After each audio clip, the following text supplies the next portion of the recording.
નમસ્કાર, હું 8મા સેમેસ્ટરનો વિદ્યાર્થી માનવ ચાંગેલા મારા IATU project hands on training plant pathology જમીન પંડ્યાસકના અંતર્ગત ટ્રાઇકોડર્મા ફૂગનું મૂલ્યવર્ધન અને માસ મલ્ટિપ્લિકેશન પર કામ કરી રહ્યો છું. તો તમને આજ હું ટ્રાઇકોડર્મા ફૂગ વિશે માહિતગાર કરવા આવ્યો છું. તમને જાણતા આનંદ થશે કે રાસાયણિક ખાતરોના બદલામાં ટ્રાઇકોડર્મા ફૂગ એક જૈવિક ખાતર અને જૈવિક ફૂગનાશકનો સારામાં સારો ઉપાય છે અને ઓપ્શન છે. તો આ જૈવિક ફૂગનાશકનો ઉપયોગ આપણે કઈ રીતે આપણી જમીનમાં અને ખેતીમાં કરીને આપણે આપણા પાકનું સંવર્ધન કરી શકીએ છીએ અને ઉપયોગ કરી શકીએ છીએ.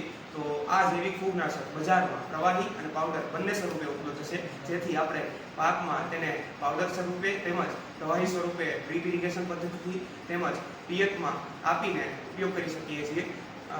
આ ફૂગનાશક જમીનના ફૂગજન્ય રોગો, સુકારો તેમજ અન્ય રોગો સામે પ્રતિકારકતા આપવામાં સક્ષમ છે અને રાસાયણિક ખાતરોના વધતા ઉપયોગની સામે આ ફૂગનાશક એક સારામાં સારો જૈવ નિયંત્રણનો ઉપાય છે.